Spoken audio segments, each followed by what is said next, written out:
साथियों नमस्कार। हम बाल विकास एवं शिक्षा शास्त्र का प्रैक्टिस सेट कर रहे हैं लेवल फर्स्ट के लिए और महत्वपूर्ण क्वेश्चनों को देख रहे हैं, सीखने का प्रयास कर रहे हैं रीट स्पेशल के तहत। आइए कुछ और क्वेश्चनों को देखने का प्रयास करते हैं। पहला क्वेश्चन देखें तो कोहलबर्ग के अनुसार सही और गलत प्रश्नों के बारे में निर्णय लेने में शामिल चिंतन प्रक्रिया को कहा जाता है। तो शामिल चिंतन प्रक्रिया को क्या कहा जाता है? नैतिक तर्कणा। सतत एवं व्यापक मूल्यांकन के अंतर्गत वाक्यांश व्यापक मूल्यांकन इंगित करता है। संज्ञानात्मक क्षेत्र, भावनात्मक क्षेत्र एवं मनोगत्यात्मक क्षेत्र का मूल्यांकन। विद्यार्थी द्वारा गणित की कक्षा में सीखी गई अवधारणा का उपयोग भूगोल की कक्षा में किया जाता है। तो यह उदाहरण है तो सकारात्मक अंतरण का।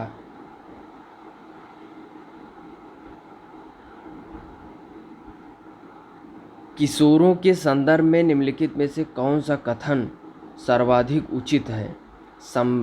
चिंतन का मूर्त क्रियाओं में प्रदर्शित होना, बुद्धि लब्धांक में अकस्मात वृद्धि, संवेगात्मक प्रोत्थान की घटना बढ़ जाती है, पढ़ाई के प्रति लापरवाही रवैया।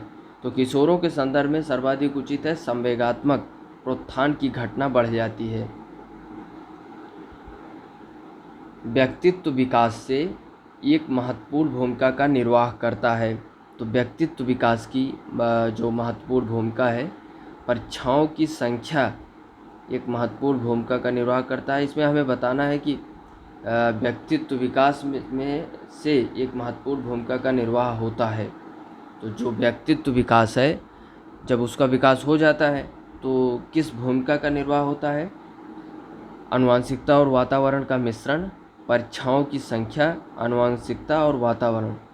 तो व्यक्तित्व का विकास आनुवंशिकता और वातावरण के मिश्रण से होता है, यानी दोनों की भूमिका होती है। तो एक महत्वपूर्ण भूमिका निर्वाह करता है।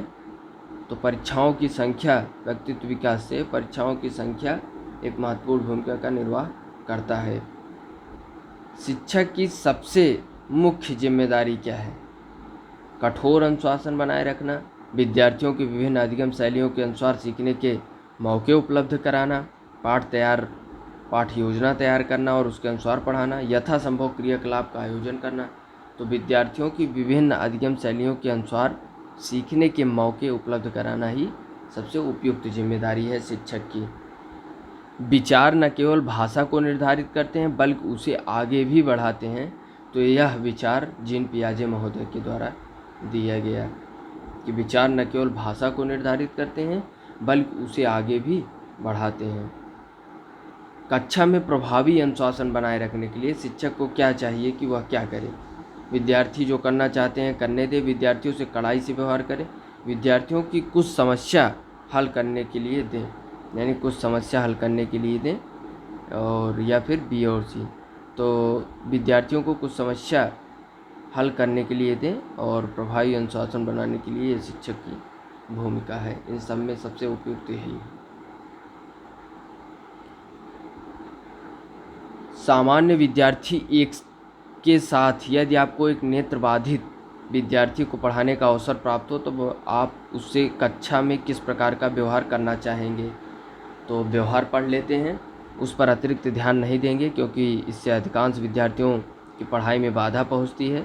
कक्षा में उसके साथ सहानुभूति पूर्ण व्यवहार करेंगे। आप सोचेंगे कि अंधापन उसकी नियति है और कुछ नहीं कहेंगे। आगे वाली पंक्ति में उसको बैठाने की व्यवस्था करेंगे और उसकी सुविधा के अनुसार गति से उसको पढ़ाएंगे। तो सबसे उपयुक्त विकल्प यही है, डी। विकास पर आनुवंशिकता के प्रभाव की सीमा का सबसे अच्छा वर्णन किसके द्वारा होता है? तो विकल्प देख लें। आनुवंशिकता निर्धारित करती है कि कोई कितना विकसित होगा। आनुवंशिकता निर्धारित करती है किसी को कितना विकसित किया जा सकता है। तो सी, ए और बी, डी या तो बी या तो ए। तो इसमें सही हो जाएगा कि आनुवंशिकता निर्धारित करती है कि किसको कितना विकसित किया जा सकेगा। ठीक है।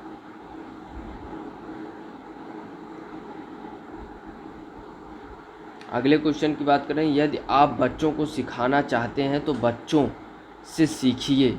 यह इशारा करता है चाइल्ड सेंटर्ड एजुकेशन की ओर, यानी बाल केंद्रित शिक्षा की ओर। उच्च प्राथमिक स्तर पर किसकी आवश्यकता होती है, हमें ये देखना है। तो शैक्षिक एवं कैरियर निर्देशन की, शैक्षिक कैरियर एवं व्यक्तिक निर्देशन की, केवल कैरियर, केवल शैक्षिक। तो इसमें हो जाएगा शैक्षिक कैरियर एवं व्यक्तिक निर्देशन की। बच्चों में नैतिक मूल्यों को विकसित करने का सर्वाधिक उचित तरीका है।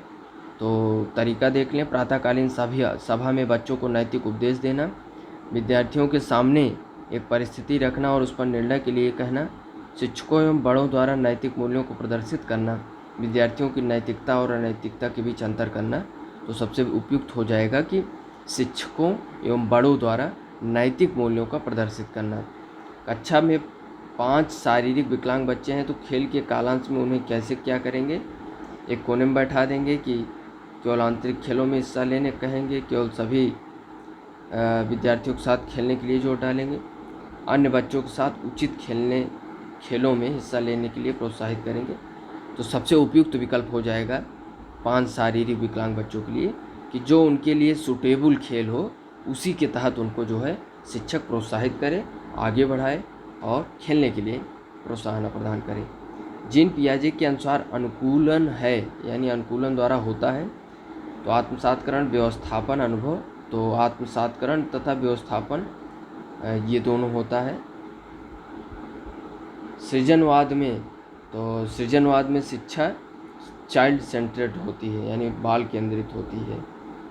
बच्चे में अच्छे चरित्र का निर्माण के लिए क्या जरूरी है, पाठ्य पुस्तकों में चरित्र निर्माण संबंधी पाठ, चरित्र निर्माण के लिए व्याख्यान। कक्षा कक्ष गतिविधि इस प्रकार से हो कि बच्चों के चरित्र निर्माण में सहायता मिल सके। महापुरुषों की जीवनी बच्चों को पढ़ाई होनी चाहिए। तो सबसे महत्वपूर्ण होता है कक्षा कक्ष में एक ऐसी गतिविधि हो जिसके द्वारा बच्चों के चरित्र का निर्माण किया जा सके। कौन सी परिस्थिति में बच्चे का संवेगात्मक एवं सामाजिक विकास अच्छे से होता है। तो जब बच्चे को महत्वपूर्ण माना जाए और तथा उसकी भावनाओं का सम्मान किया जाए, जब बच्चे को अधिक से अधिक पढ़ने के लिए कहा जाए, जब बच्चे के साथ एक अच्छे अंक जाएं, जब बच्चे को उसके बौद्धिक स्तर के अनुसार पढ़ाया जाए। तो जब बच्चों को अधिक से अधिक पढ़ाने को कहा जाए तो ये उसमें क्या है कि हमें ये बताना है संवेगात्मक एवं सामाजिक विकास से अच्छे हैं। तो उसकी भावनाओं का सम्मान किया जाए, जब बच्चे को महत्वपूर्ण माना जाए और उसकी भावनाओं का सम्मान किया जाए।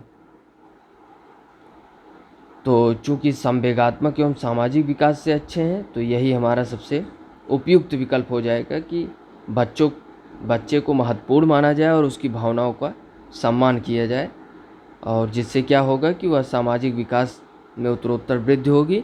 और चूँकि जब बच्चों में उनके भावना का सम्मान होगा और तो उनके जो है इससे क्या होगा कि सामाजिक विकास भी बढ़ेगा, उनके संवेगात्मक स्तर को भी कहा जाएगा। तो ये हमारा सबसे उपयुक्त विकल्प है, विकल्प ए।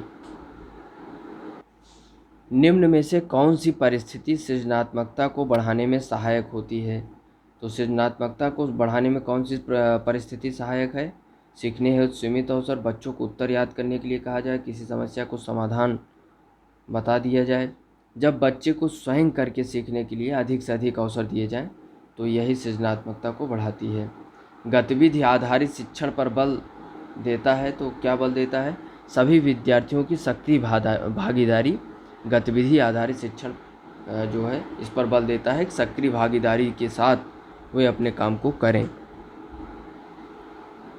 परामर्श में सम्मिलित नहीं है। तो परामर्श में क्या सम्मिलित नहीं है, बच्चे को धैर्यपूर्वक सुनना, बच्चे से मित्रतापूर्वक बातचीत करना, बच्चे के दृष्टिकोण को समझना, बच्चे को अनुशासन में रखना। तो परामर्श में सम्मिलित नहीं, बच्चे से मित्रतापूर्वक बातचीत करना, तो ये जो है परामर्श में नहीं शामिल है। बाकी धैर्यपूर्वक सुनना और दृष्टिकोण को समझना और बच्चे को अनुशासन में रखना, तो ये सभी क्रिया क्या है कि परामर्श के अनुरूप ही आएंगी।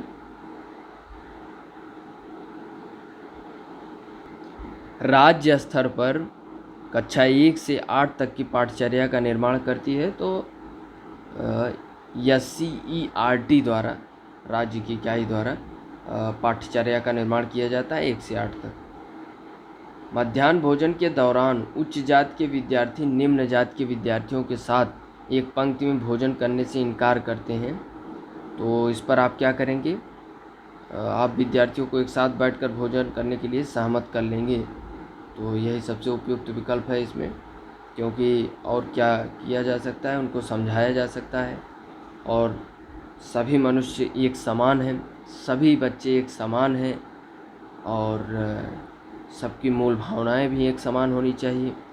हमें सबका सम्मान करना चाहिए। तो ये सब बातें सिखाकर उसे एक साथ बैठकर भोजन करने के लिए सहमति कराई जा सकती है। विज्ञान में मोनिका की संप्राप्ति अच्छी है किंतु गणित में खराब है। तो इसका मतलब कि गणित अच्छी पढ़ाई नहीं हो रही है, या गणित पढ़ाते समय व्यक्तिगत विभिन्नताओं का ध्यान नहीं रखा जा रहा है। तो गणित शिक्षण प्रभावी नहीं है, इसलिए गणित में खराब अंक आ रहे हैं।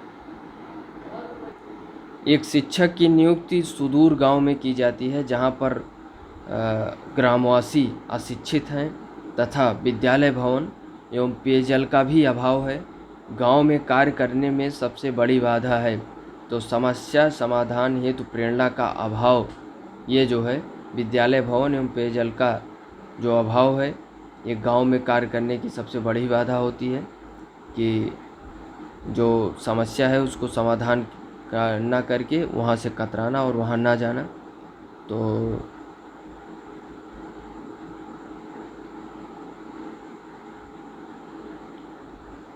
तो इसमें जो है यही सबसे बड़ी बाधा है। बाकी विद्यालय भवन का अभाव और शिक्षित माता पिता, पेयजल सुविधा का अभाव, तो ये सब सुविधाएं हासिल की जा सकती हैं।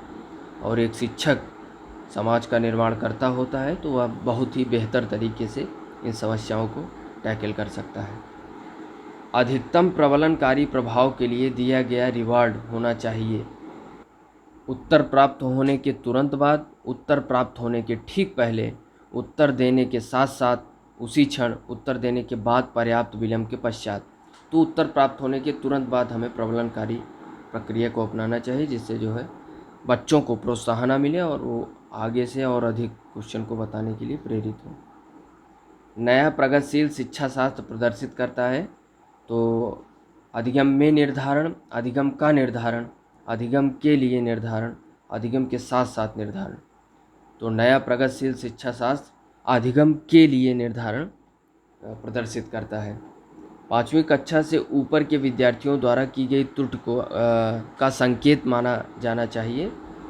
उनकी अधिगम कुशलता में कमी, उनका अधिगम रचना, उनकी अधिगम अक्षमताएं, अधिगम के प्रति उनकी अबोधता। तो उनका अधिगम रचना, ये जो है 5वीं कक्षा के ऊपर के विद्यार्थियों की त्रुटि को संकेत मानना चाहिए कि उनका अधिगम रचना कितना है। विज्ञान एवं कला प्रदर्शनियाँ, संगीत एवं नृत्य प्रस्तुतियाँ तथा विद्यालय पत्रिका निकालना के लिए है।